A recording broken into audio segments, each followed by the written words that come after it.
দুলাল clear লাগছে।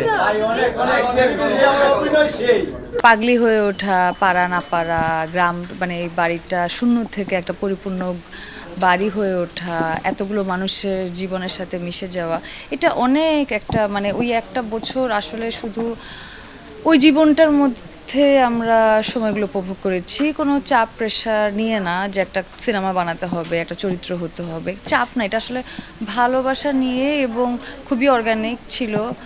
কোনো কিছু পরিকল্পনা ছাড়াই আসলে ওই স্পেসটাতে থাকতে থাকতে বাড়িটা নির্মাণ হতে হতেই এই সম্পর্কগুলো তৈরি হয়। আমি চরিত্র হয়ে উঠি, সাধু সাধু হয়ে উঠে। হয়তো আমরা একটা পিওর জায়গা খুঁজছিলাম সবাই, সেই জায়গাটা একটু একটু করে আমরা যাচ্ছিলাম।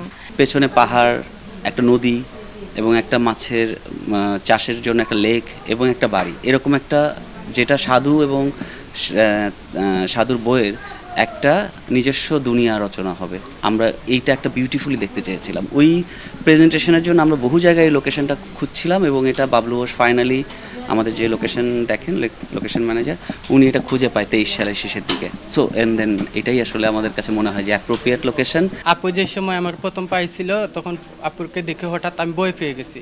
এত সুন্দর একটা মেয়ে, হঠাৎ করে আমাদের এখান থেকে জঙ্গল এলাকা, এরকম মেয়ে থাকার কথা না।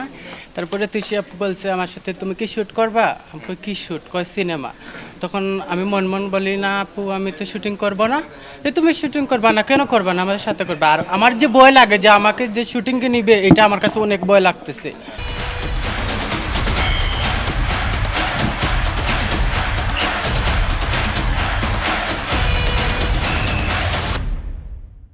এটা আসলে হলে এসে দেখার মতো একটা মুভি। এটার এই সাউন্ড ইফেক্ট, কম্পোজিশন এবং যে স্টোরি টেলিংটা, এটা আসলে মানে আপনি জাস্ট বাইরে বলে কাউকে বোঝাতে পারবেন না, এটা এসে এক্সপিরিয়েন্স করতে হবে। ছবিটার যে হিট, তুষি আপুর যে অভিনয়টা সেই মানে সেই 100 আর গল্প, যে ছবিটার যে গল্প আপনার সবাই হয়তো বুঝবে না, কিন্তু ছবি যে গল্পটা ওইটাও মনে করেন 100। আমার অনেক ভালো লেগেছে। আগে তো মানুষ এত মুভি দেখতো না, বাংলাদেশি মুভি। এখন নতুন নতুন সংযোজন আসছে, এখন অনেক ভালো হয়েছে। আমার সাথে তুষি আপা এই রইদে কষ্ট করছেন, রইদের মাঝে আমার সাথে পানি দিছেন, গাছ লাগাইছেন, বাড়ি লেপছেন, সব কিছুর মাঝে উনার কষ্টের অবদান আছে। লেভা খুচা করছি, বিটা বানছি, ফুলি লেপছি, দাইল লেপছি, এই যে চুলা বানাইছি, গাছ লাগাইছি, সব কিছু আমাদের কষ্ট। আসলে অনেক ভালো অভিনয় করেছে তো সে আপু, অভিনয় আসলে একদম মুগ্ধ করার মতো হয়েছে।